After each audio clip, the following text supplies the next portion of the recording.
Hello students, today in this video we are going to discuss a poem, a photograph written by Shirley Tolson of your Hornbill book.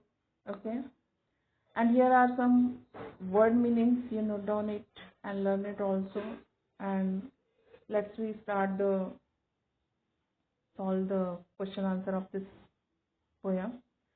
Look, the first question: what does the word cardboard denote in the poem? Why has this word been used? Question में ये कह रहा है कि जो word cardboard है वो इस पोयम में क्या डिनोट करता है, किस बात को दर्शाता है और इसका प्रयोग क्यों किया गया है। वो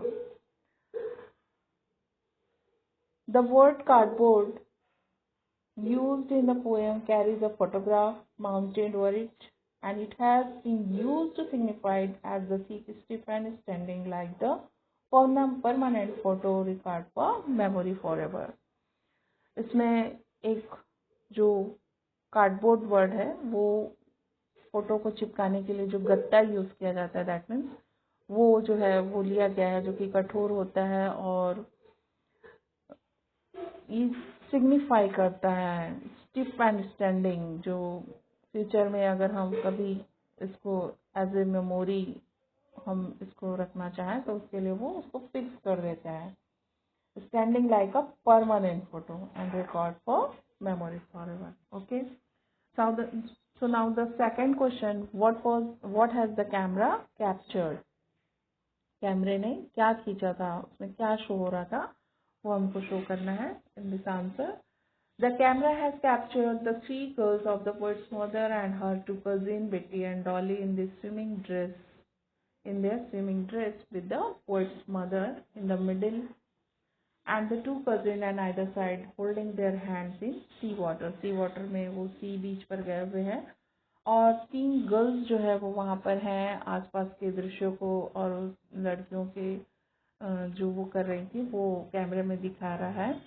और वो उन्होंने चप्पल नहीं पहनी हुई थी और साथ ही साथ वो उनकी जो शैली टॉल्सन जो पोएट हैं उनकी जो मदर हैं वो भी स्विमिंग ड्रेस में, वो सभी तीनों लड़कियां जो है स्विमिंग ड्रेस पे हैं और उनकी मदर की जो टू कजिन्स हैं बेटी एंड डॉली वो उनके साथ हैं और उनकी मदर जो है मिडिल पे है फोटो पे और उनकी जो टू कजिन्स हैं वो आइदर साइड उनके अगल बगल खड़ी हुई हैं सी वाटर में और they are beautifully dressed and stood still smiling at that time. और उस समय वो ब्यूटीफुली ड्रेस्ड हैं और उन्होंने उनके फेस पर स्माइल है उस समय। And the big 12 years old girl had a sweet face and the uncle was clicking the camera and the girls is smiling with the sea beach ruffing their hairs. Okay, तो इसमें बता रहा है कि उन्होंने ब्यूटीफुली ड्रेस्ड है, smiling face है, uncle जो है वो कैमरा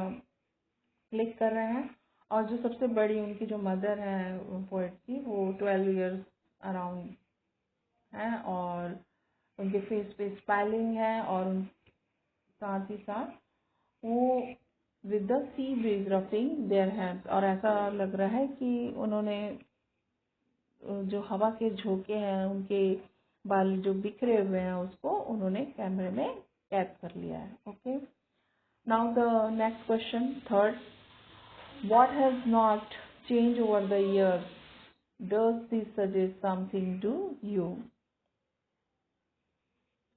वर्षों बाद भी क्या नहीं बदला है और ये हमें क्या सजेस्ट करता है, क्या दर्शाता है? The sea has not change over the years, its waves are fresh, shining and tireless as they were year ago. Okay, the changelessness of sea remind us the change in human face with advancing age. तो question में क्या change नहीं हुआ है वर्षों बाद भी और क्या यह दर्शाता है? तो इन दिस क्वेश्चन जो शर्ली टॉल्सन है वो एक उनकी वो कहती है कि जो समुद्र था उसमें जो सारी चीजें जैसी थी बहुत समय पहले, आज भी वैसी हैं, शाइनिंग है, टायरलेस है, एयर वेव्स जो है वो फ्रेश है आज भी। देवर ईयर एगो, जैसे कि पहले थी, वर्षों पहले थी, और आज भी वैसी हैं। The changelessness of the sea reminders the changes in, और ये जो चेंजेस हुआ है, किसमें चेंज हुआ है फोटोग्राफ में, कि उनकी मदर उस समय कैसी थी। 12 ईयर्स एगो वो छोटी थी और अपने फ्रेंड अपने कजिन्स के साथ में थी।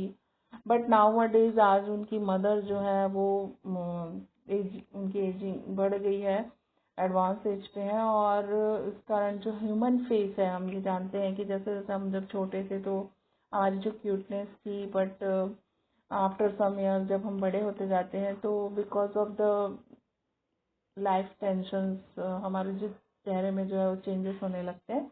तो उस तरीके से यहाँ पर चेंजेस हुआ है उनकी मदर के फेस पे भी, और वही चीज़ दर्शाता है कि जो समुद्र है वो एज इट इज़ सी जो है वो पहले जैसा था आज भी वैसी है, परंतु जो ह्यूमन फेस है वो चेंज होते जाता है। Okay, now the next question is the poet's mother laughed at the snapshot, what did this laugh indicate.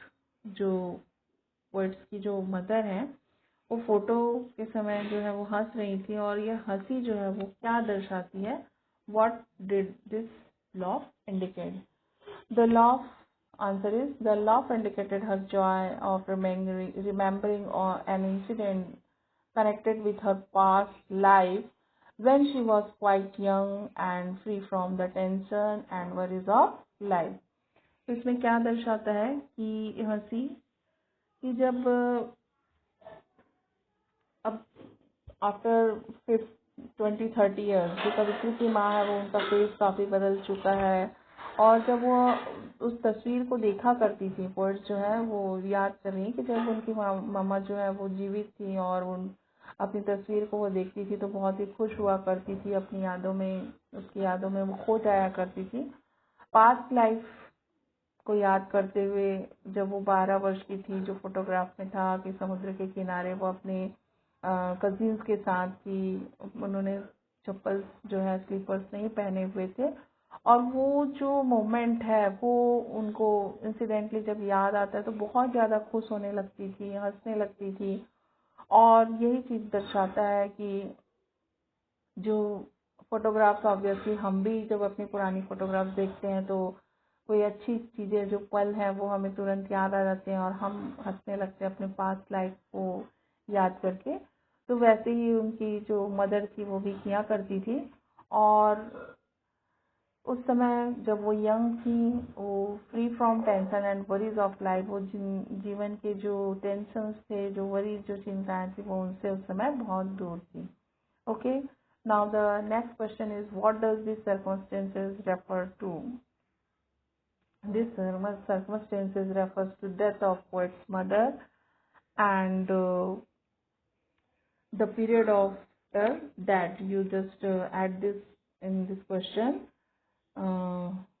what and the period after death. You write down it in this answer and complete it.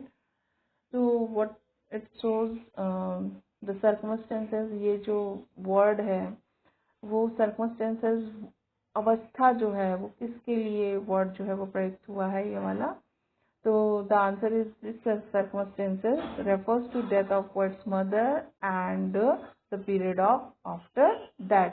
तो कवित्री जो हैं, जो poets हैं, उनकी mother जो है उनकी डेथ हो गई है, और उसके बाद का जो समय है जिसमें जो पोएट हैं वो अपनी मदर की उन यादों को जो है वो याद कर रही हैं कि जब उनकी मदर जो है वो फोटोग्राफ को देखा करती थी तो किस तरीके से बिहेव किया करती थी। तो जो फोटोग्राफ थी वो उनकी मदर की पास्ट लाइफ को शो करती थी, और अभी जो पोएट हैं वो उनकी मदर को उस टाइम जिस समय उनकी मदर जो है वो फोटोग्राफ को देखकर खुश हुआ करती थी। Nowadays her mother is dead, और ये उनके लिए अब वो याद बन गई है। सो this is the end of the solution of question answer. Okay student, you note down it in your copy and do practice for it. Okay, thank you.